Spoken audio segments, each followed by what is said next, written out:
welcome back to my channel. I'm the Epileptic Explorer, and today we will continue our reading in Unashamed. This is written by Christian rapper LECREA, and it goes over his life um, from, as a kid all the way up to how he became LECREA and how he became famous. So I hope you all get encouraged by me reading this to you guys. We did a couple of chapters in the first part of this video, not of this series, and we're going to be doing part two. I don't know how far we're going to get. The goal is to read about an hour's worth of this, and yep, we'll see how far we get with 1 hour's worth of reading. So let's go ahead and get started with Unashamed.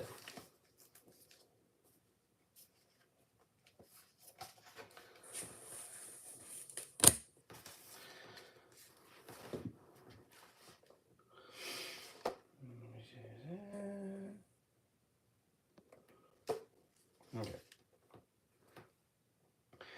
Chapter 2. I'm trying to act like it ain't real. Had my innocence just stripped from me, and I still don't know how to feel, and I'm wondering how to address it. Can't tell my family. Too messy. So I just embrace it. It's hard to face it. I'm too ashamed to confess it. So I kept it, and I ain't speak. Didn't think. Didn't think. It hit me so deep. Lecrae, Good, Bad, and Ugly, from his album, I believe it's called Anomaly. The beer the beer can whizzed by my head. Luckily, I had good reflexes as a child. That day had been a particularly emotional one. School was putting a hurting on me. Friends felt hard to come by, and everything I did seemed to get me into trouble. My mom and I got into it over something stupid, and her boyfriend at the time decided he would step in and tell me what was what. Rage and sadness mixed into until tears ran down my face, and I erupted like a volcano of emotion. I want my daddy. In one smooth motion, Mom's boyfriend hit, cocked his arm, and hurled the beer he was drinking at me. As the aluminum cylinder rotated end over end, time slowed like the Matrix, and I bobbed to the right, and it barely missed my face. Your daddy had you, and he left you, he yelled. These words sliced through my self esteem and reopened the wounds left from being abandoned by my father. That's right, I thought. My dad did leave me, and probably for good reason. Who would want to who would want a punk like me anyway? The scene was not an uncommon one. I was constantly assaulted by sharp-edged words, phrases that could cut deep and leave me limping for days. An ancient king once wrote, "The words of the reckless pierce like swords, but the tongue of the wise brings healing." I encountered far more of the former type of words than the latter. At the slightest sign of weakness, friends and family would call me a sissy or a punk, or worse, and they usually said it loud enough that others could hear and shame me too. I felt like I was I felt like I was called sorry. I felt like I was called belittling names almost as much as Lecrae. No matter the frequency, it was enough to cast a shadow on my childhood. When I became an annoyance, like most kids do from time to time, only a handful of people ever explained what I was doing wrong or how I could improve. When I misbehaved, no one stopped to show me a better path. When I failed, no one consoled me or told me that this was a natural part of life. Den- Denigrating and demeaning words abounded. I sometimes felt like many of the people I loved didn't love me back. And worse, they were tearing me down with their words. This alone is enough to mess with a kid's mind. But it didn't stop there. I lived under assault, and the abuses were not just verbal. LECREA, come into my room. They seemed like harmless words, but they changed everything for me. I was 6 years old and staying at a babysitter's house. My mom was working late to keep food on the table, so various family, friends, and neighbors had to watch me during the week. This particular day, my babysitter was a 17-year-old girl. I was playing with some toys in the living room when she called me down to her basement bedroom. When I walked into her room, she closed the door behind me. Her voice was lower than normal, and her face looked different. She pulled her pants down, and I saw the female anatomy for the first time. Come here. I trusted her. She was an adult, and adults could be trusted. So I did what she told me to do. It goes without saying that I was exposed to things no child should ever be exposed to. Even now, it's painful to think about the explicit details of what I was asked to do. All right, she said afterward. Don't tell anybody about this. Go back and play. I walked out of her room, and the door closed. But when the lock clicked behind me, it was like a door to another world opened in front of me. It was a pathway out of innocence.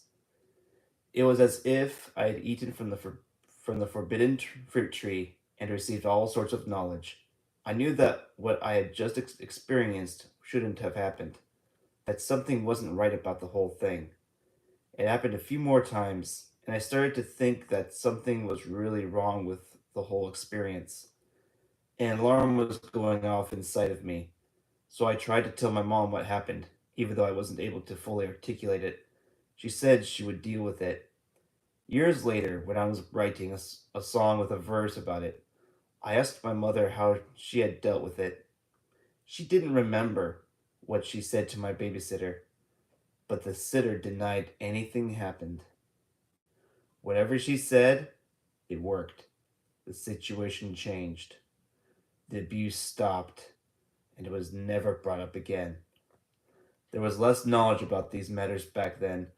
Few knew the importance of reporting sexual abuse to the authorities, or making sure a child received counseling to process the abuse appropriately. I didn't want to tell a soul about the abuse or attempt to cope with it. It reinforced my sense of aloneness and hopelessness, and it left my mind spinning from the massive download of new information that no child of that age should have. Prior to these encounters, I didn't know what a naked female body looked like, and to be honest, I never considered that it might look different from my own.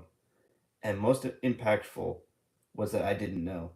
I could do something to create such an intense and bodily reaction in someone else.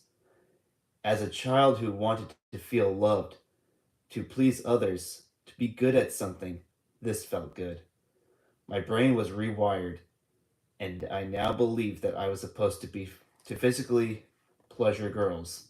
When other kids were watching Sesame Street, I was trying to get girls somewhere and to get their pants down. In closets, on beds, in basements, not having reached puberty myself, I wasn't able to have sex. But I was still having regular sexual contact. I was growing comfortable with fondling girls in my neighborhood, friends from school, even girls I was distantly related to. It wasn't that I had become a sexual deviant.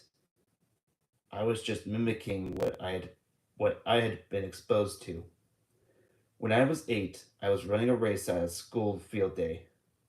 My teacher stood at the end cheering me on. I ran through the finish line and buried my face in her. She pulled me away, thinking it was an accident, but it wasn't accidental. I was recreating what my babysitter taught me to do. Not only did the experience sexualize me, but it gave me a new language, a secret code that only others with similar experiences can understand. Children who have been molested develop something of a sixth sense that helps with identify that helps them identify other victims. In conversation, you would use words and hear words that only those intimately familiar with the anatomy of the opposite sex would know. The victims would identify each other in these conversations, even though none of the other kids realized what was happening. Once you identified each other, you would end up messing around and fondling each other. It became a thing among those of us who were part of this community of the afflicted. We were all messing around with each other, but no one was talking about it to those outside the group. Sometimes I hear from fans that are living with experiences similar to mine. My advice to them is always the same. Say something. Life on Earth has sharp teeth. It has a way of wounding us. The only way to begin nursing your wounds is to name your wounds.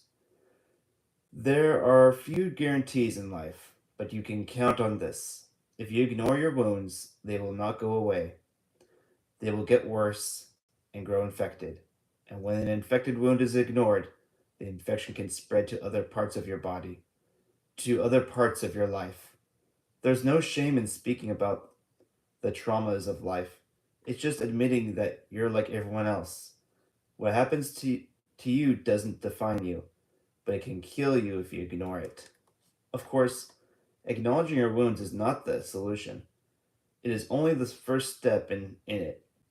Healing is a process, the kind that moves inch by inch, year by year, often spanning a lifetime.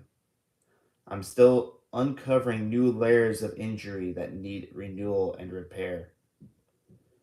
I didn't have the courage to talk about my wounds at the time, and as a result, I sank deeper into darkness. Each encounter gave me brief sensations of what felt like intimacy. It almost felt like love. I wanted to mean something to someone, and at that age, no one had responded to me with emotion outside of an occasional pat on the back. The emotions were warped, but they were real. I had been sexualized at a mere 6 years of age, and there was no stopping me now. My legs pedaled as fast as they could, but they were outpaced by the beat of my heart. I hadn't told my mom where I was going before I left, and she was surely worried now. I needed to get home as fast as I could and put out the fire. Whizzing into the driveway, I jumped off my bike and was met by my mother's boyfriend. I tried to explain what happened, how I lost track of time and didn't expect to be gone so long. Pop! The full force of his hand collided with my face, and my body collapsed. My hand touched my face, and I realized he had snapped my nose bloody. Everything was a blur after that. He wasn't the only person in my life who vented their anger physically. Members of my extended family would smack me for misbehaving or just to mess with me. Once an uncle locked me in the trunk of a car and drove around town. It wasn't that the people in my life who hurt me were exceptionally evil or didn't care about me. Many of them were products of similar behavior and were carrying on the cycle started generations earlier. Where I grew up, no one really spoke about it as abuse either. In fact, I'd never considered it until I was an adult. It's nothing for a kid to be smacked or slapped to the ground for misbehaving. And older kids hurting younger kids for sport is common. It's accepted as an inevitable, if not normal, part of life. On boring Saturday afternoons, other kids and I would trade war stories about our experiences. One time, the man who my mom is with hit me with an extension cord, I'd say. I got beat with a jump rope, another would respond. Yeah, well, my mom beat me with a water hose, a third would say. We would talk about being beaten and talked down to without any idea of how these experiences were impacting the young men and women we were becoming. None of us realized that each act of violence was training us to perpetuate the cycle when we were grown up and could graduate from abused to abuser. The effect of these things ran deeper than I could have imagined. It wasn't until I had my own kids that I could see the potential dangers. Sometimes I react the only way I know, and though I would never physically abuse my family, I can react with anger rather than love. And my wife has to help me see that I'm replicating the behaviors modeled for me. In these moments, I have to stop because, as a father, I see the potential dangers this kind of past can cause. I've had to learn that my natural responses aren't normal, that the only way to live a future that's better than my past is to cling to God in the present. Domestic violence was also common among adults. A drunk husband might slap his wife for no reason. A sober one would do the same just to vent his pent up aggression. Luckily, in our house, this was not a problem among the grown ups. Only a very stupid man would try raising his fist to my mom. She was nobody's victim. When it happened, she fought back and won. Other women in our neighborhood, however, were not as strong or as lucky. This quiet culture of abuse remained mostly in the shadows. It was dragged into the light only on occasion, when rage lost all constraint and things went too far. For me, a plastic spatula ushered in that day. Ah, an infant family member was playing with it and accidentally hit herself in the face. She started crying, and her mother's boyfriend assumed I had hit her. I told him I hadn't touched her, but he didn't believe me. I was so prone to lying that I wouldn't have believed me either. Except this time I was speaking the truth. After some back and forth, he told me to go to my room. But as I was walking up the stairs, my sense of justice got the better of me, and I turned around to face him. Only God knows the truth, I shouted. A look of fury that I had never seen before came over his face, and I panicked. He rushed toward me, and I turned to run away. The attempt was futile, and he caught me at the top of the stairs. Grabbing me by the arm, he pulled his arm back swiftly as if to crank a lawnmower and hurled me down the stairs. My body tumbled uncontrollably, each rotation sending shocks of pain through my spine. I landed on my side at the landing. The wind had been knocked out of me on the way down, rolling onto my back in an attempt to catch my breath. I looked up and saw that he was not done punishing me for my defiance. He tore down the stairs and was seeing red now. Leaping over the last few stairs, he landed on my chest and pinned me down. Left hook, right hook, left hook, right hook. He was swinging full force, and it was the first time I remember ever fearing for my life. I saw only flashing lights and heard only the sound of my mother screaming for him to stop. Finally, my mom ran to the kitchen and rushed back to with a plate in her hands, smashing it over his head. A shower of porcelain rained down around me. He fell back and I crawled away. The next thing I remember, police officers were standing in my living room and my mother's boyfriend was in handcuffs. For a time I was happy. He was gone, and it was just mom and me again. But that was not to last. A knock at the door and my mom walked into my room. LECREA, someone is here to see you. The door swung open, and there he stood. Her boyfriend was crying and apologizing and had a Sega Genesis video game console tucked under his arm.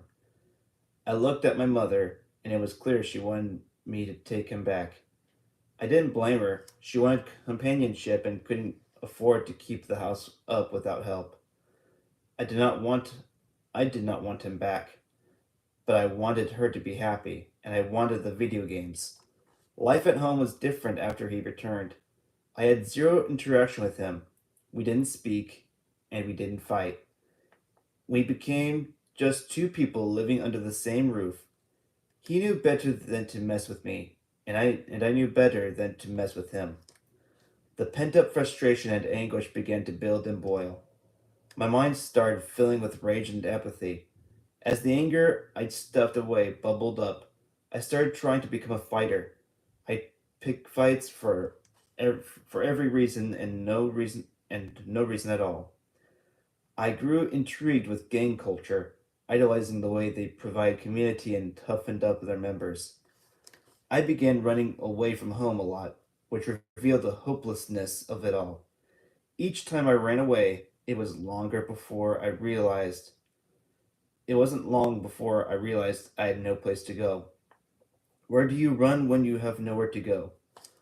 Home is the place where kids can go when they are hurting and afraid and confused, but I had nowhere.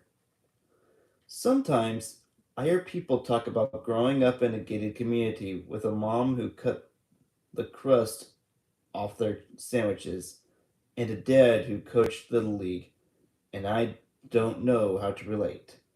The verbal, sexual, and physical abuse I experienced was a three-stranded rope that wrapped my neck like a noose. It was not just squeezing out my innocence and my joy, it was also crushing my sense of faith. Like many of my peers, I lost my faith in the ability of others to take care of me. I lost my faith in family members, those people who normally form the anchor of children's lives. And in some way, I think I lost my faith in faith. In a trauma-filled world like mine, God was an afterthought. God was irrelevant. If God did exist, and I had my doubts, he wasn't looking out for people like me. So would I waste my time looking for God? Looking back, I wish I knew then what I know now. I wish I knew that I was still valuable and lovable. I wish I knew that my dignity was not determined by my circumstances, but burned into me before birth. The events that happened to me violated my dignity, but they didn't remove it. At the time, I didn't know any of this, but I do now. Years later, I sat down to write a song called Good, Bad, Ugly, and decided to do what I wished I had done as a child: name my wounds.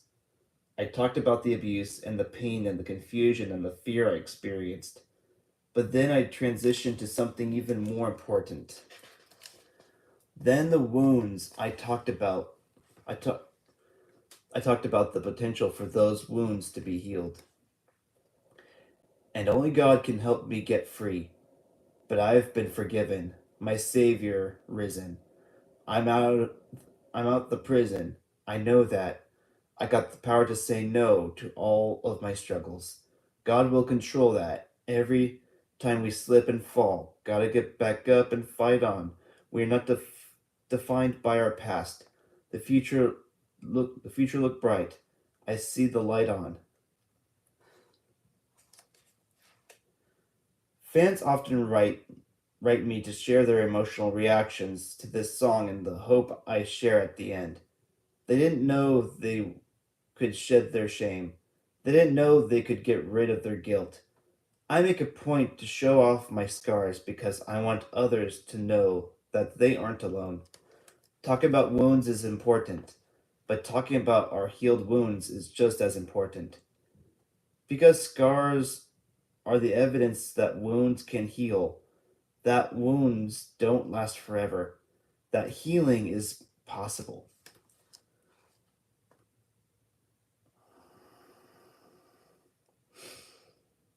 Today I'm able to talk about what happened out of a place of hopefulness and healing and comfort. I didn't know that healing was possible, and I sure didn't know where to find it. I was just a lost and troubled kid who wanted to be a rapper. That is the end of chapter 2. we've got under 30 minutes right now before I read the next chapter.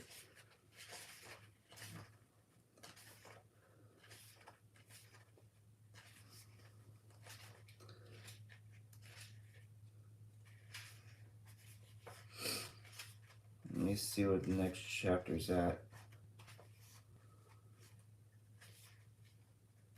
Yeah, this next chapter is going to be pretty lengthy. Of course, some of it has pictures in it, so that's why it's going to be so lengthy.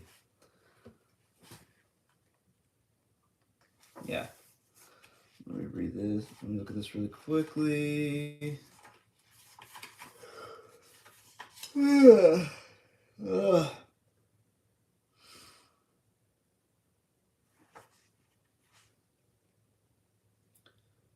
right. Yeah, these chapters aren't too long, which is nice. But yeah, it's pretty straightforward. This next chapter has a lot of pictures in it, which is why it's so lengthy. I have to blow my nose real quick, so hang tight.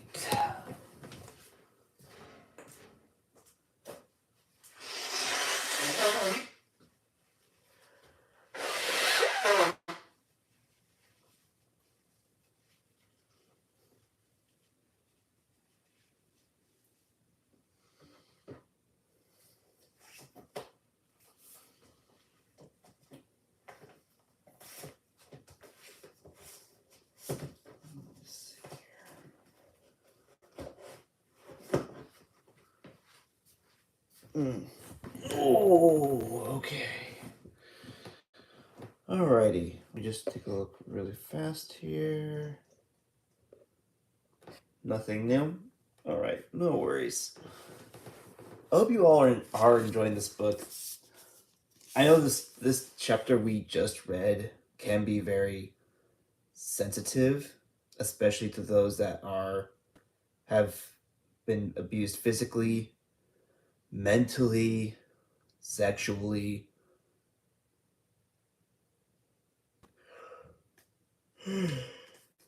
Especially if you were abused as a child. That chapter is very, very rough.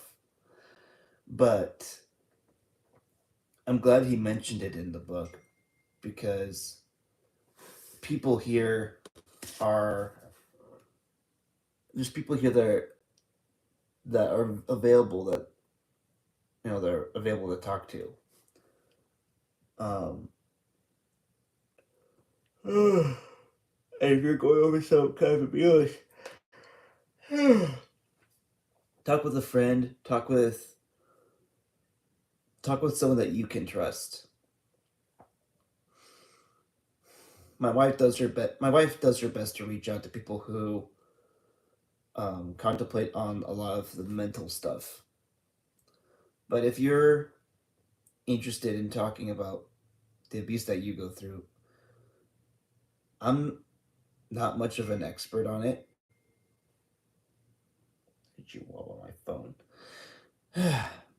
But there are people out there that you could talk to. If you go to a church, talk to your pastor about what you've been going through.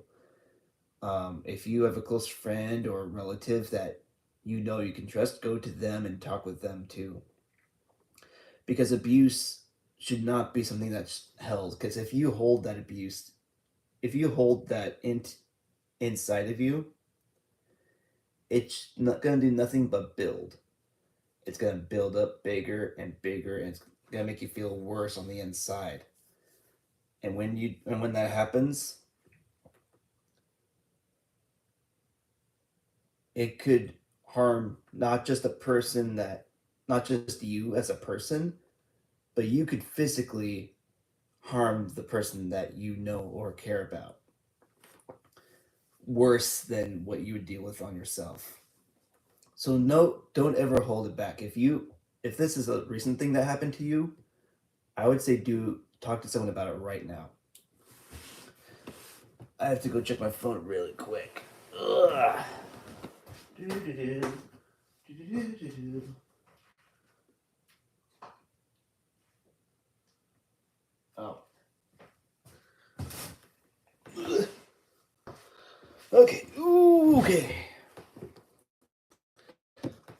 Sorry, that was my group text.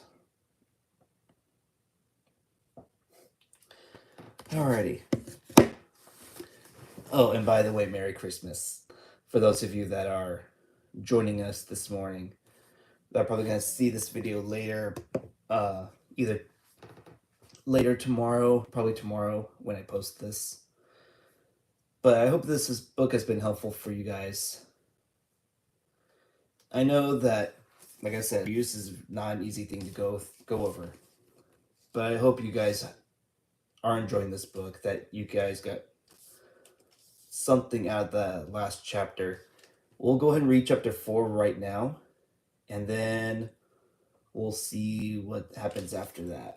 So we'll go ahead and read chapter 4. It's, like I said, it's a little bit longer, but it's got some pictures in here, which is what makes it longer. So let's go ahead and read chapter 3. Teach me to do things that men do. True. You showed me stuff I probably shouldn't have seen, but you had barely made it out your teens and took me under your wings. I wanted hats, I wanted clothes just like you, but the side when I rolled just like you didn't care if people didn't like you. You want to bang, I want to bang too. Skyline Peru. I would have died. You would have died. I would have died too. LECREA, just like you, from rehab. For most kids, summertime means the end of school and the beginning of sleeping late, swimming long, and staying up past bedtime. For me, the arrival of summer meant leaving home. After school wrapped up each year, my mom would send me away by plane, train, or automobile to stay with my grandmother in San Diego for several months. To someone who grew up in a home where children never left their parents' sides for extended periods, this may sound a little odd, but my mother's decision to send me to San Diego was made for me, not in spite of me. Mom despised the idea of accepting government assistance, so Summers gave her a chance to get in front of her finances for the next year. With me gone, she could pick up some late night shifts and work a second job. My mother wasn't the first one in our family who needed to send her kids to a relative's house. My grandmother often did the same with her when she was young. My mom actually thought her aunt was her mother until she was old enough to know better. In many poor communities, family members have to help each other pick up the slack by watching each other's children. So spending my summers at a relative's home was not as strange as it may sound initially.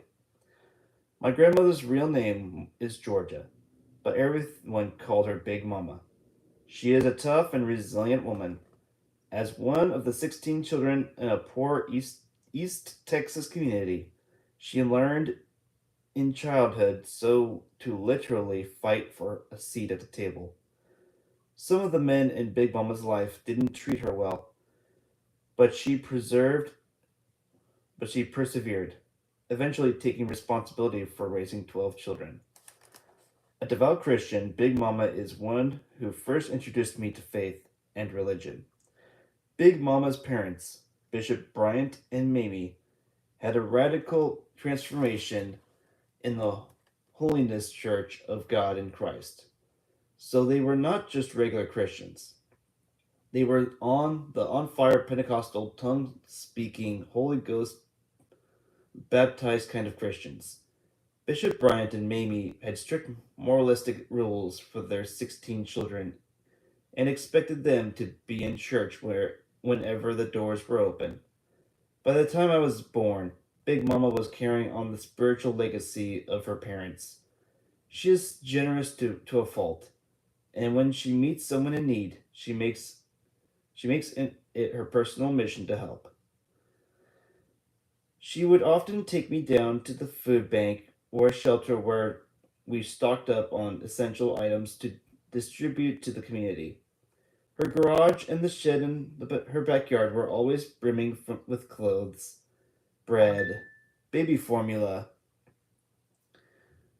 and other necessities. Everyone in the neighborhood knew that they could come see Big Mama if they needed anything. Once a month, Big Mama would wake me early in the morning to make dozens of sandwiches. We'd load them into her car and take them across town to hand out to homeless people who lived under a bridge. If we weren't going to shelters or helping the homeless, we were going to senior centers or nursing homes to visit the elderly, who would, who would make sure to fill my pockets with peppermints. Once my grandmother met some Christians from Mexico and San Diego, and the next thing I knew, we were handing out food and clothes at Spanish Pentecostal churches. We couldn't understand what they were saying, but we went anyway. This led to Big Mama connecting with Brother Santiago, a minister from Tijuana. From then on, if the mood hit Big Mama right, we would hop we would hop the trolley to Tijuana and even travel to towns deeper in Mexico where we would serve poor people there. I didn't fully understand what all this faith stuff meant at the time, so I tried to make the best of it. Our trips to Tijuana became important opportunities for adventures. One time I decided to play a joke on the border patrol and crawled under a blanket with just my feet sticking out. When they saw my tiny ankles, they waved us over and investigated us. After asking me to recite the Pledge of Allegiance and perform some other tests, they decided I was likely American and let us go. Big Mama was not amused. The amazing thing about Big Mama's ministry is that she didn't wait for a mission team to assemble or apply to a sending organization. She just went where she knew there were needs and found ways to meet them. Though I didn't realize it at the time, Big Mama was showing me what it means to be a Jesus follower and make sacrifices in the service of loving one's neighbors. Big Mama may be a natural missionary, but she was never trying to beat me over the head with her Bible. The closest she ever came to pushing anything on me was when we stopped at the San Diego Bay on a return trip from Tijuana. She and Brother Santiago walked me toward the water and then asked me a series of diagnostic questions about whether I believed in God and Jesus. When whatever I said made her believe I was probably a Christian, Brother Santiago baptized me in the Pacific Ocean. Of course, Big Mama wasn't just a mission minded church lady. In addition to all the religious work, we would also go to the zoo, fair, or beach. Some afternoons we would ride the ferry to Coronado Island, where all the rich people lived. When I was young, she would put me on her back and carry me around the house. She made sure I had fun while I was there. When I tell stories of spending my summers as a child roaming freely around San Diego and having sleepovers with cousins and friends, people tell me it sounds like paradise, but I've only told you part of the story. Big Mama lived in the Skyline Hills neighborhood of southeast San Diego, which is one of the poorest and most notorious parts of the city. Things got so bad there in 1992, the city officially banned the same southeast San Diego in all communication because it had become synonymous with crime, drugs, and poverty. There was a Gangland episode about this neighborhood, if that tells you anything. Most of the homes there were built in the 1950s or 60s, and though they were maybe 1,000 square feet on average, were often crammed with residents. The house to our right had 7 people living inside, and the one to the left had 6 people. Down the street was a foster house that had a rotating group of residents with tons of kids. Big Mama was the undisputed matriarch of our family. Her house was like the family motel. Everyone stayed there at some point. I have 11 uncles and aunts and many more cousins, so there was no telling who would be waiting when I arrived. Her house had 3 bedrooms and an enclosed patio. I usually slept with one or two other family members on the patio, which doubled as a church on Monday nights. There were 2 types of people I never remember seeing in Skyline Hills: tourists and white people. At some point, there were probably plenty of white people residing there, back when it was a desirable place to live. In fact, I'm sure the first black families who settled there thought they were moving up in the world. But after white flight, the situation shifted. By the time I was spending my summers in Skyline Hills, the neighborhood had deteriorated. Shootings were a common occurrence. I got used to seeing obituaries and funeral programs pinned up on the walls of people's houses. More than one of my uncle's friends was killed in a drive by. One of our close family friends was moved down too. It devastated our household, but at some time it also felt somewhat normal. There was a canyon down the street from Big Mama's where the other kids and I would ride our bikes and have rock fights. One day I was playing in the canyon with some friends and we stumbled across a dead body. It was the first time I had seen a corpse. We stood over it for a minute talking about it and then went back to goofing off. We never told the police or anyone else because we didn't think a murder was significant enough to report. In contrast to the dead body, the streets of Skyline Hills made me come alive. This is where I felt like I had a chance to be somebody, to be a part of something bigger than myself. And it was just fun. I spent my days scouting new music at the Fam Mart and playing for hours at the public swimming pool. But more than anything, I spent my time on the streets stirring up trouble. I'd steal from stores, throw rocks at windows, and sell food stamps for money at the corner store, and ride my skateboard while hanging onto the back of the ice cream truck. The kind of trouble I was used to was mostly childish stuff, but when I hung out with my Uncle Chris, things got real. He was fun, talkative, and loud. He was the life of the party, and a magnet for mischief. When I was still in elementary school, Big Mama would often ask Chris to watch me while she ran errands. Not wanting to be stuck in the house, Chris would take me on adventures with him and introduce me to new things along the way. He let me sit in his lap and drive his car when I was 7. He would set up fights between me and other boys in the neighborhood to toughen me up.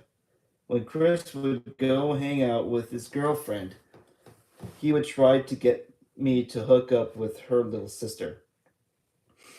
Sometimes he would take me to the drug house, and I would sit outside and whistle for the cop if the cops drove up.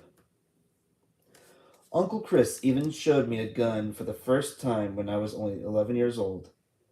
We had been cruising down Imperial Avenue in his freshly waxed Chevy. He told me how he made some serious money doing some things that could have gotten him arrested, and gave me a talk about how life works. Pulling the car over, he leaned over and released the glove box door. Reaching in, he pulled out a black 9mm and held it in front of my face. I was mesmerized. Uncle Chris made southeast San Diego streets look sexy, and over time, he became my chief role model in California. He was tough. I was weak. He was an extrovert. I was an introvert. He fit in. I felt like an outsider. He seemed to know who he was. I had no idea. The problem with wanting to be like Uncle Chris was that he was heavy in the streets, drugs, violence, and all that. He was also a pledged member of Skyline Peru, a set a set affiliated with the blood gang A set is blood gang. A set is like a franchise business, and like actual franchises, they become and go. Some sets will actually go out of business over time, or they'll shrink so low that they might as well disappear. Skyline Peru was a big set and a revered set, and it was thriving. Skyline Peru came into their own in the 1970s, but they were revered in Southeast San Diego throughout the 80s and 90s. To put their influence into perspective, a single police bust of Skyline Peru in 2009 resulted in 93 arrests as well as 19 guns, 240 marijuana plants, 10 pounds of harvested cannabis, about 20 pounds of powder and crack cocaine, 2 pounds of methamphetamine, 18 vials of PCP, some 3,000 ecstasy tablets, and roughly $60,000 in cash. I was hungry for male attention, and Uncle Chris offered a father like relationship. I was hungry for acceptance, and Uncle Chris symbolized the promise of a family like community. And I had idolized gangsta rappers like Tupac and Ice Cube, and movies like Boys in the Hood and Menace to Society. Uncle Chris seemed like the living embodiment of everything my heroes sang about. Hanging with him was like seeing all my heroes up close. Gangs have ranking systems, and I'm not sure where Uncle Chris fell, but it felt to me that at the time like he was at the top. The more I idolized Uncle Chris, the more he drew me into his world. He was proud to have someone revere him, and he was raising me to be like him. So Southeast San Diego was, for me, a place where two worlds collided. There was Big Mama's world of Christian compassion, church services, and short term mission trips to Tijuana. And then there was the world of guns, gangs, girls, drugs, and adventure. Had I been forced to pick between them, I would have chosen the streets every time. The movies I had watched, the rap songs I'd been listening to, the stories that Uncle Chris told me, they all made me feel like it was my destiny to join a gang and become like so many others. But even though the streets were made for me, I soon found out that I was not made for the streets. Inner city neighborhoods have an anatomy. The type of person you are determines the role you play. The divisions between one part and the next are not always clearly marked, but everyone knows where the boundaries are. When kids are young, they don't play a role. They just stick to whatever their siblings or closest friends are. But when you oops, sorry about that. Um, but when young adulthood arrives, someone gets sorted in Divergent. You become the part that best suits you, and you play that role. As I grew older, I noticed five major roles I could possibly assume. A gangsta must be an active gang member. Once you prove you're committed to the family, even willing to kill for it, you're allowed to join. The gangsters are responsible for holding down the block. When they have to, when the, see, they have to put in work, which might include tagging up a wall with graffiti and marking it with the gang's name, robbing someone and bringing in money, or taking out an enemy. Unlike other roles, this one is not extracurricular or optional. The gang life is a way of life. Perhaps more than gangstas, I admired the pimps and hustlers. Maybe it was the old 70s movies like Superfly and The Mac that embellished these roles in our community. If you had a knack for manipulating people and making money, you became a hustler.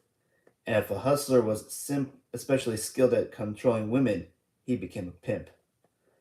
Our community also boasted a few talented athletes. Everyone was proud of people who filled this role, so the community made sure athletes stayed out of trouble and away from drugs. When I was spending summers in Skyline Hills, Byron and Peebo were two athletes I admired. They were amazing ball players, and we all rooted for them. As far as my friends and I were concerned, if you didn't fit any of the other roles, you were an OJ or ordinary Joker. These people are almost invisible. They often stay in their houses, or at least their own yards. No matter what I became, I determined not to be an OJ. As a kid, I spent most of my time with gangstas because of my Uncle Chris. Since he saw the world through a gangsta's lens, he wanted me to become tough and aggressive. He would make me confront kids who stole from me or picked on me. He would make us scrap like pit bulls until one of us was bleeding and didn't want to keep going. I got beat up a lot until I learned to fight a little. As my elementary years wrapped up, other kids started to gravitate toward gang life, and the stakes went up. Playing football in the streets and skateboarding behind the ice cream truck morphed into actual gang banging. I stole a gun out of a neighbor's garage so I could have my own. I ended up hiding it in a tree so Big Mama wouldn't find it. As the stakes rose higher, my interest in being a gangsta dropped lower until it was clear that this wasn't the role I would assume. More than any other category, being a gangster requires commitment. After some OGs in the neighborhood challenged me to be ready to kill or be killed, I questioned if I was committed enough. Most of my friends were Skyline Peru members, but I didn't know if I wanted to be initiated. My friendship with four boys who lived next door to Big Mama made me further question whether I wanted to follow in my uncle's footsteps. Their dad was a music minister in a local church, and he did all he could to protect them from the streets. They weren't allowed to leave their front yard and barely left their house.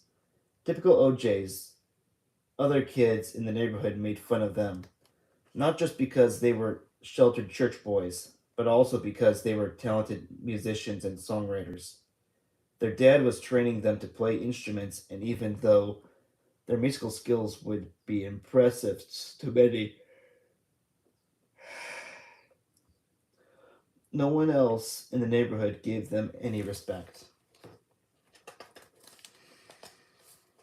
After I discovered I was good at music in the Boys and Girls Club back in Denver, I began to quietly show up at their house to learn from them. We would spend hours writing songs together. I was good at writing lyrics and rapping, and they would compose music to accompany it. But I was embarrassed to be hanging with artistic kids like them, so I hid our friendship from everyone else. But every time I left their house, having created some fresh music, living and breathing songs and lyrics, I felt there was something more for me than gang life could provide. Realizing that I would never become the thing I spent years trying to become led me into an adolescent identity crisis. I wasn't tough enough or committed enough to be a gangsta, not physical enough to be an athlete, and not boring enough to become an OJ. Looking back, I think with my intrapren- entrepreneurial entrepreneurial spirit, I could have made it as a hustler. If I had seriously gotten caught up in dealing drugs or chopping up cars, I probably would have taken off, but I never really pursued it. So there wasn't any place for me in California. And worse, there wasn't a place for me back in Colorado either. Early in elementary school, my teacher back in Denver started to notice I was different. I was an excellent student early on, earning me the nickname Straight A LECREA, and no longer being challenged by the standard curriculum. So my teacher called a conference with my mom to recommend a side program for gifted students that was being developed. My mom agreed. For the first time in my life, I was given a space where I was encouraged to be creative. For an hour each week, they introduced us to brain exercises and word games, and they also carved out times to be expressive. Each class, I was Each class, I was given time to draw and write. In fourth grade, our teacher introduced us to poetry. This experience, combined with the freedom to explore music I found after owning the talent show, awakened something inside me. By fifth grade, the teachers who ran the gifted program told my mom that I was excelling. They informed her that I might be a candidate for a new arts magnet program at another school. My mom discussed the option with me, and I was skeptical. If I followed the path most of my classmates were taking, I'd go to Martin Luther King Junior High. Everyone knew that's where all the good looking girls were. But my mom, who always valued educational excellence, convinced me to try out for the program anyway. I agreed. I auditioned. I got accepted. The program was set up like college. My major was theater, and my minor was creative writing. I loved these classes, but the program was hosted by an inner city school across town. So each day, a bunch of creatives were bussed in from other communities and descended on this downtown school. Just like in Skyline Hills, I followed myself in the epicenter of two opposing worlds colliding. The artistic kids who were in the program with me were interested in poetry and literature and theater, but I was experienced in Skyline Hills was also true here. The environment didn't value these things. The arts were uncool, embarrassing, stupid, weak. So I ended up shunning a lot of my artistic friends outside of my class and trying hard to fit in with other kids instead. I hid the artistic side of me because I didn't want to be made fun of. I wanted to fit in. Let me just check this out really quick here. Let me see really quick.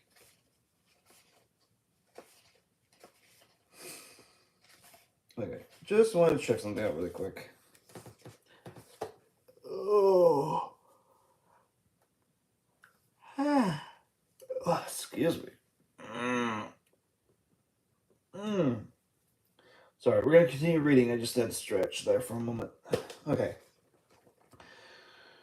When kids when kids started living divided lives, it affects them. One minute they act like one person and the next another person. So they begin to forget who they really are. This isn't just the way kids work. It's the way humans work. But it's worse when you're young. You long to be someone. So I felt like I had to choose, and I decided to reject the artistic side. After my 6th grade year, I begged my mom to take me out of the arts program and let me go back to MLK Junior High School with my friends. After some begging and pleading, she agreed. Having spent my entire childhood both wanting desperately to fit in and having never found my place, I went into a tailspin. My grades fell even further. MLK Junior High was ranked one of the worst in the state, and it ended up being featured on Nightline because of its low performance. In the segment's B-roll footage, I was shown running down the hall, jumping and slapping people in the head. I started getting in fights at school, and not just harmless ones. I stomped a dude in the hallway one time, and he wasn't even fighting me. In the back of my mind was the shame from losing so many fights in San Diego. I was on a mission to prove I wasn't soft anymore. The life was also unraveling at home, where my anger was spilling over. I was like a bomb that could explode at any moment without warning. My mom and I fought all the time, and we'd end up in raging scream matches for almost no reason at all. I was regularly smoking weed by then, and she was frustrated with all the trouble I was getting into.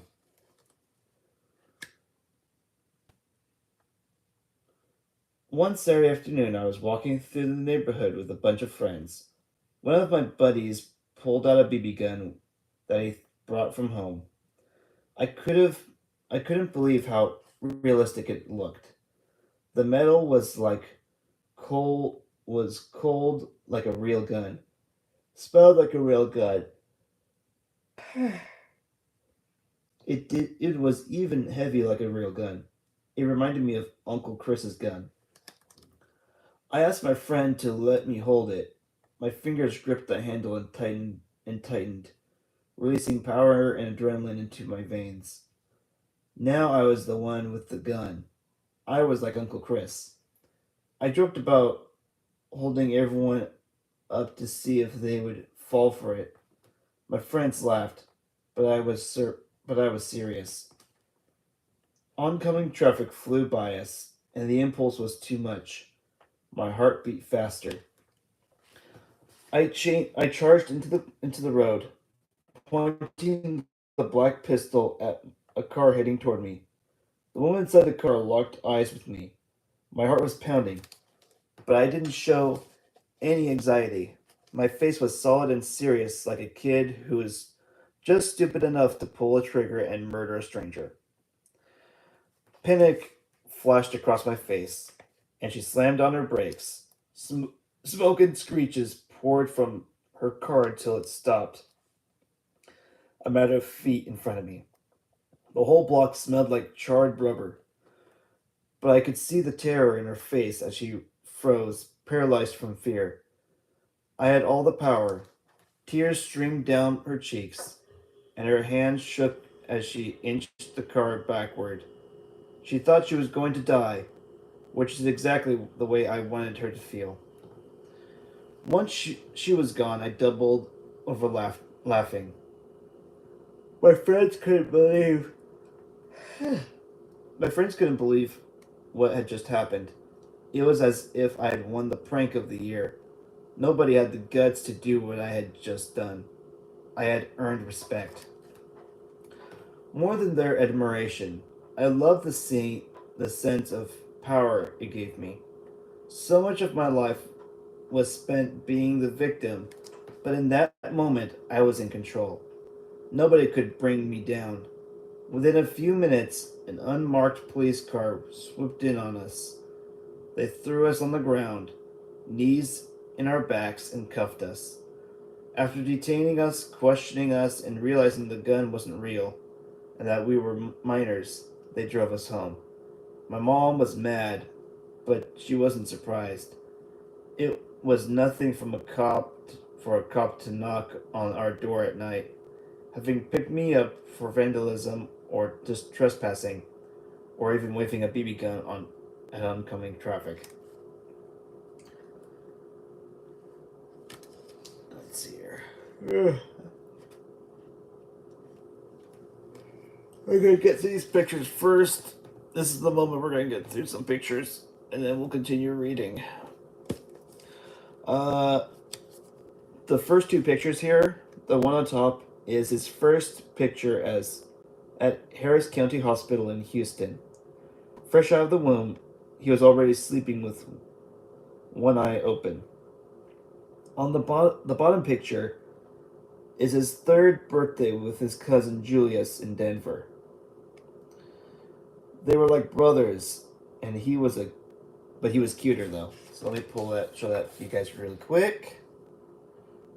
So that's him as a baby up there, and he's down there 3 years old with his cousin Julius. All right.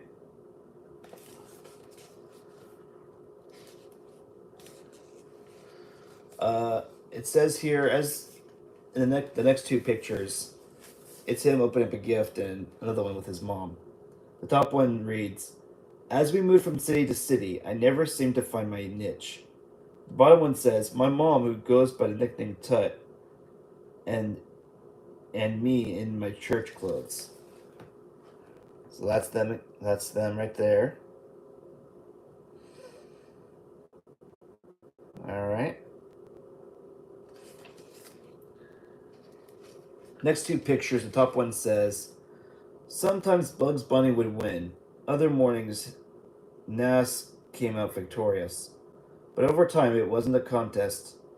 I went straight to the hip hop." The bottom one says, "Raising me by herself meant struggling to make ends meet. We never lacked. She always provided." Those pictures right there.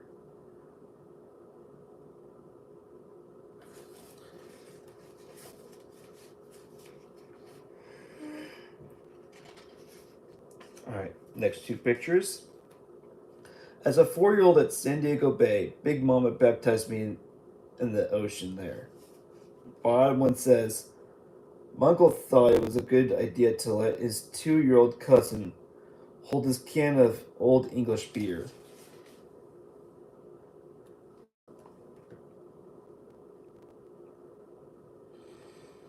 Alrighty.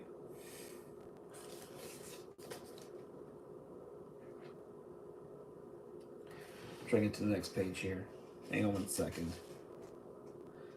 Okay. Top picture says,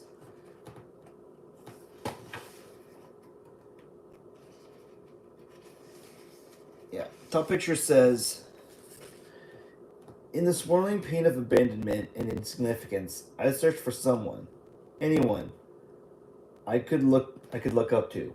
My cousins and uncles filled this role somewhat as the older males in my life. They were my surrogate role models, but no one filled in the cracks completely. They were more like pieces of a composite dad. Each had their own strengths." The bottom one says, uh, him with it's Uncle Chris. Yeah, his Uncle Chris was like the dad that he thought he wanted. All right.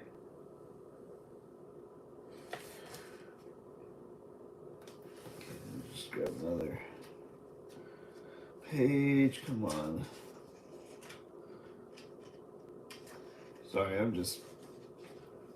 getting pretty wiped out. Okay. Just a couple more pictures. Some more pictures here. Okay, 1, 2, 3 more pages of pictures. Top one says, "Whatever I lacked in terms of financial resources, I made up for with machismo. In first grade, when most children learned basic addition and subtraction, I knocked the kid's tooth right out of his mouth." Bottom one says, "Big Mama would carry me all the way into the adulthood. She helped raise me to be more than I could have been on my own." So it's a picture of them right there.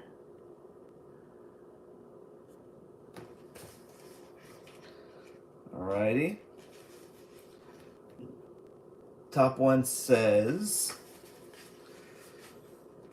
"Sitting on Big Mama's lap." The bottom one says, "My 5th grade photo. I asked my mom to cut my hair in a Gumby." There's those pictures there. Alright. Alright, next two pictures. Top one says, my mother was always good at making the most of every occasion. She could use a little to make a lot." Bottom one says, "Outside Big Mama's house, the easy access to the roof made for plenty of trouble with my cousins." That's all them there.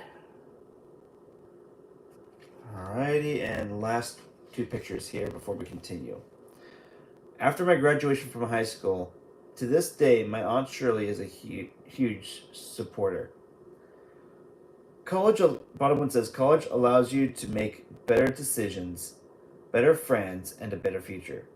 There's only one catch. When the opportunity comes, you actually have to take it. And those are their pictures right there. All right. Alrighty. So let's go and finish this chapter. Let's try to finish this chapter here. It says here, by the time high school arrived, I felt like I had nothing. I had lost my dream of becoming being the second coming of Uncle Chris. I had lost the chance to grow as an artist in a specialized educational program. I had lost hope that my dad was ever going to return home and be the man I needed in my life. I didn't know who I was. I only knew that I didn't fit in anywhere, and that I was miserable. But just when I thought it couldn't get any worse, an unexpected opportunity arrived that I thought might change my life for the better. Ever since we'd moved from Houston to Denver, I'd hoped that one day we'd make it back to Texas. I thought Denver was a dead end for me, and I was ready to get out. I imagined I'd have an easier time finding my way if we lived down south. We finally got the chance during my freshman year of high school. My stepdad was working at a restaurant, and people saw he had a knack for accounting, so he began to rise in the ranks. A job opened up in Dallas, and management offered it to him. The original plan was to move to Duncanville, a black suburb south of downtown. But before my mom would agree, she needed to go scout out the school system. She refused to sacrifice my education in the move. When she asked people around town about the quality of schools and discovered that Duncansville schools weren't that great, she wanted to go to the north part of Dallas. That settled it. The day we moved into our new home was a proud one. It was a typical one-story ranch-style house, but it was a mansion to me. Sure, we didn't have hardly anything inside, but we were in a very nice neighborhood. I thought I was ballin'. Then reality set in, and I realized that while this North Dallas suburb may have had the best schools, it barely had any black people. So here I was, a black transplant who had spent his entire life living in an urban context, stuck in the middle of a place where no one looked like me, talked like me, dressed like me, or listened to the same music I did. I had only I had only had one white friend before moving, but now that was all there was. The isolation, depression, and despair that I'd hoped to leave behind in Denver had followed me to Dallas. Out of that pain, I lashed out by acting like a hoodlum.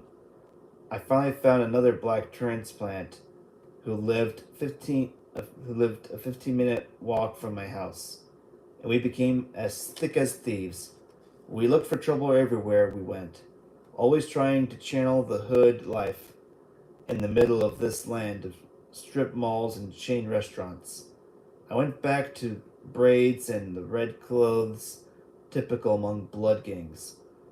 But my effort to find my place only made me feel more alone. The weed mellowed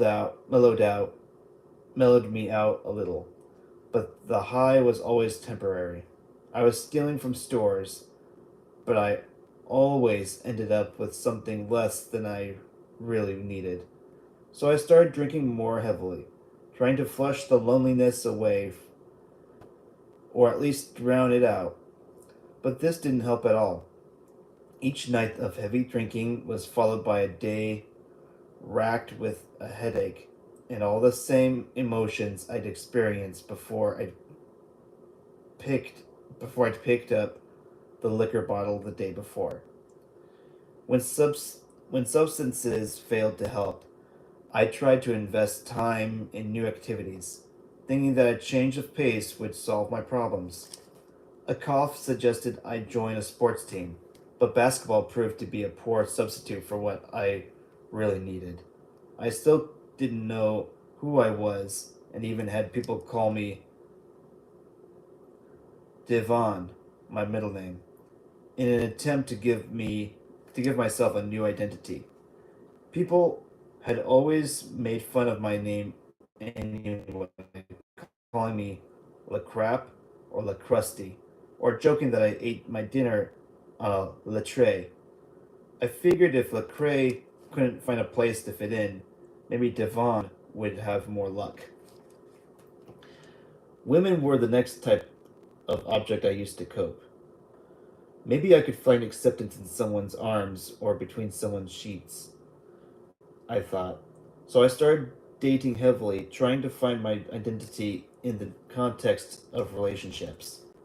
I was having a lot of sex, sometimes with more than one person at the time.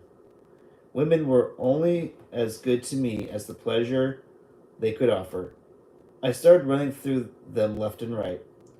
One afternoon, at an amusement park, I randomly hooked up with a girl. Days later, my urine was burning. Son, it appears you've contracted a sexually transmitted disease, the doctor told me. He might as well have punched me in the stomach. How could this be? Luckily, he said it was uh, clam, clam, chlamydia, chlamydia, which was easy to cure with a round of antibiotics. But the situation was more complicated than that, because after my hookup at Six Flags, I'd had sex with one of the star female athletes at school.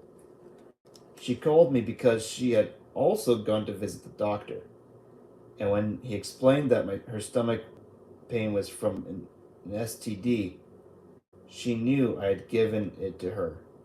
She was livid. My life was spinning around me, and everything was a blur. I was no longer just depressed. Now I was scared of what the future held. I began doing some soul searching, asking questions about the existence of God and life after death. The way I was, the way I was living, I might have to face those two sooner rather than later. To face those two sooner rather than later. So I figured I'd better prepare either way. One day, I eavesdropped on a conversation in one of my classes between a Christian girl, Ishai, and an atheist named Chris. Ishai was telling him all about Jesus and God and the Bible. He responded that there was no God and that and sorry, and we were all just taking care of ourselves. This was a pretty standard atheist belief, so it shouldn't have shocked me. But I was such a mess at this point that the thought of being responsible for my own life was mortifying. If I had to take care of myself, it was a wrap. I didn't want to become like the Bible toting Ishai, but I couldn't accept what Chris was saying was true either. So I set out to figure it out myself. I started spending time in the library, researching books on religion and philosophy. I had all the isms: Hinduism, Buddhism, Judaism, Mormonism. I finally asked my Muslim friend, Jamin, about his faith. The way he described Islam made sense to me. Their spiritual practices were pretty straightforward, and they had a book that laid out all the rules. Jamin gave me a Quran, and I started studying it at home. I even went to a mosque with him once. A month later, I gave this religion up too. In Islam, My standing with God depended on my efforts to be righteous, and I was sure I couldn't live up to that standard. Plus, even if I could, there was no guarantee at the end that I could get to heaven anyway. You just had to hope that you had been righteous enough for Allah to accept you once you died. I decided to stay in the undecided category for now and keep investigating. When my senior year arrived, I felt like something, maybe God, was breaking me down.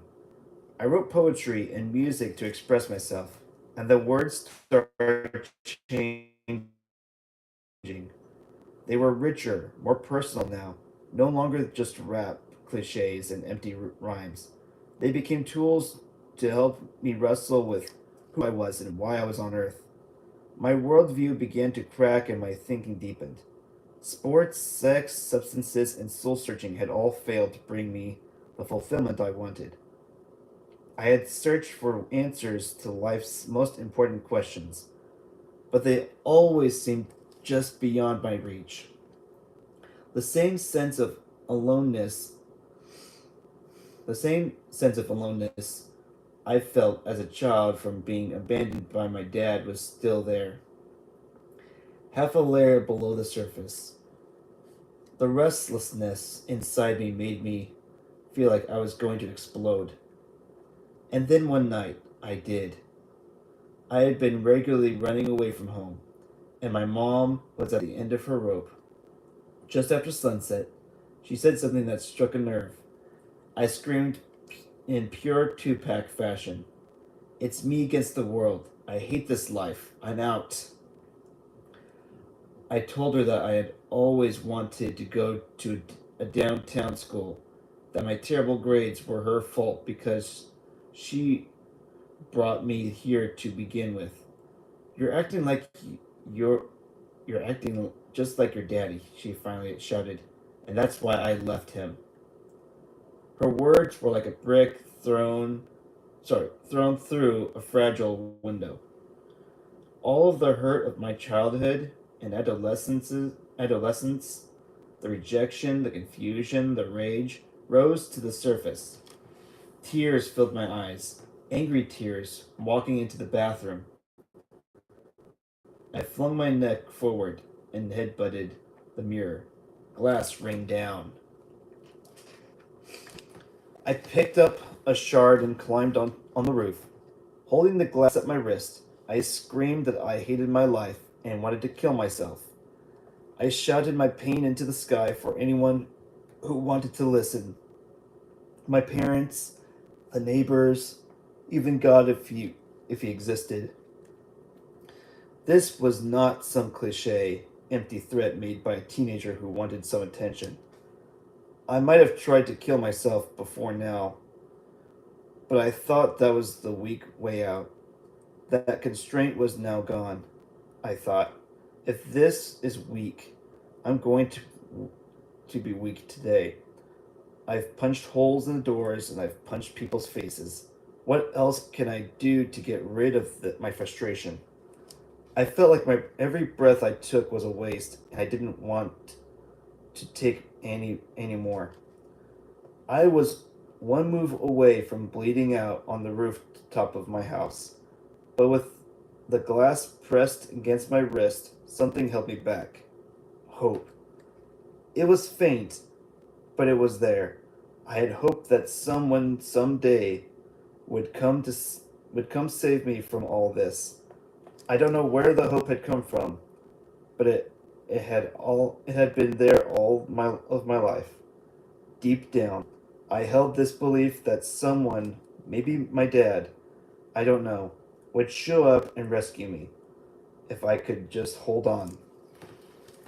My terrified mother tried cussing me off the roof. When that didn't work, she yelled, "Stay up there then. I'ma call the police on you, crazy behind." The cops arrived shortly after and convinced me to come down. I walked into my room, adrenaline pumping, throwing any object within arm's length.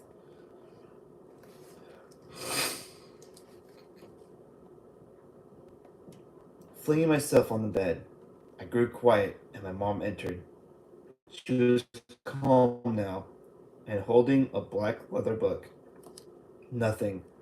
I'm I'm doing nothing I'm doing is working. Nothing is helping you, she said. Right now, only God can help you. She placed the Bible next to where I was sitting. I paused for a moment, unsure of how to respond. Finally, I picked it up and walked toward her. I hate the Bible, I said, bending back its cover. Gripping a stack of pages, I began to rip chunks of paper out and throw them into the air. They fell into piles around my feet. I tried to destroy the only thing that could rescue me. My mother shook her head and left.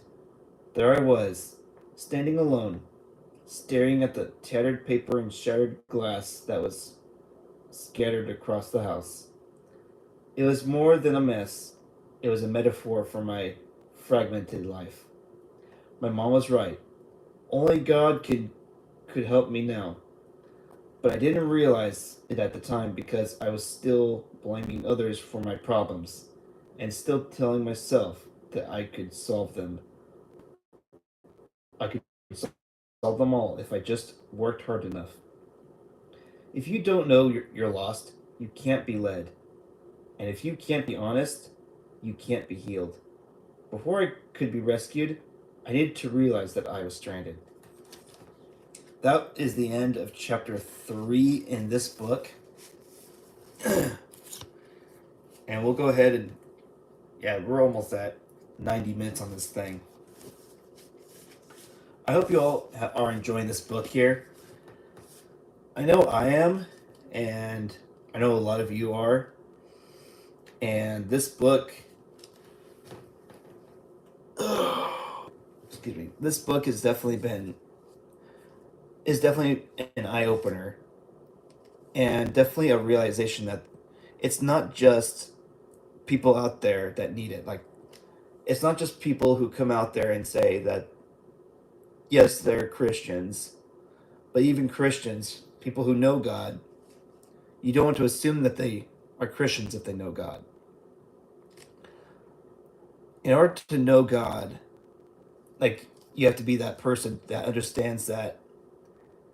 You have to understand that you have to fully trust Him, not just know Him, not just believe that you're going to go to heaven because you know God or you're getting to know God. You have to 100% fully put your trust in God because He is your only hope. He is your only anchor in this life. Yes, times are hard. Yes, at this point, we have inflation. We probably have the worst U.S. At this point, we are under President Biden. And I have to say, it is one of the worst things anyone's ever done, Democrat or Republican.